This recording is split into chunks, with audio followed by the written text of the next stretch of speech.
Pengakuan mengejutkan asisten Ibrahim, suami Najwa Shihab alami hal sama seperti Titik Puspa.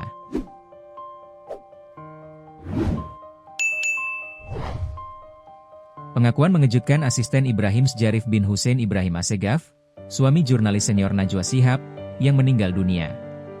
Diketahui, suami Najwa Shihab, Ibrahim Sjarif, yang dikabarkan meninggal dunia pada Selasa, 20 Mei 2025, pukul 14.29 waktu Indonesia Barat. Ibrahim Sjarif meninggal dunia di RS Pon Mahar Marjono, Jakarta Timur. Sebelum meninggal, Ibrahim Sjarif menderita penyakit stroke. Hal itu disampaikan oleh asisten pribadi Najwa Shihab, Caca melalui pesan singkat kepada awak media. Dalam keterangannya, Caca menyebut, Ibrahim meninggal akibat komplikasi kesehatan yang serius. Bahkan pria yang juga berprofesi sebagai pengacara tersebut sempat mengalami pendarahan otak.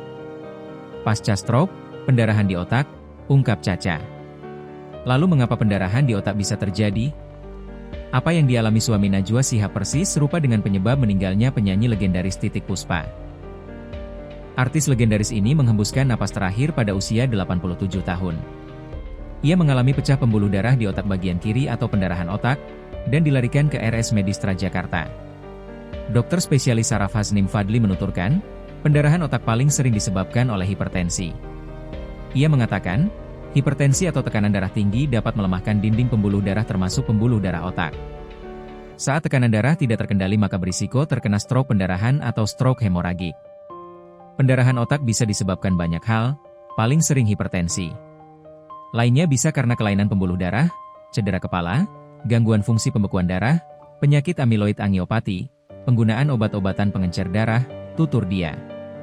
Mantan Ketua ID Cabang Jakarta Pusat ini menuturkan, jika seseorang sudah terdiagnosis hipertensi maka harus menjalani pengobatan seumur hidup. Begitu juga kontrol dan pemeriksaan kesehatan rutin. Hal ini bertujuan agar hipertensi terkontrol atau tidak berkembang menjadi komplikasi yang parah. Gejala umum saat seseorang mengalami pendarahan otak adalah sakit kepala parah yang tiba-tiba muncul, muntah, kebingungan hingga pingsan. Gejala lain yang mungkin terjadi adalah kejang tiba-tiba, gangguan koordinasi dan keseimbangan, serta kesulitan menelan. Pendarahan otak adalah kondisi yang harus ditangani segera ke rumah sakit terdekat. Penanganannya dapat berupa operasi dan rehabilitasi, tutur dia.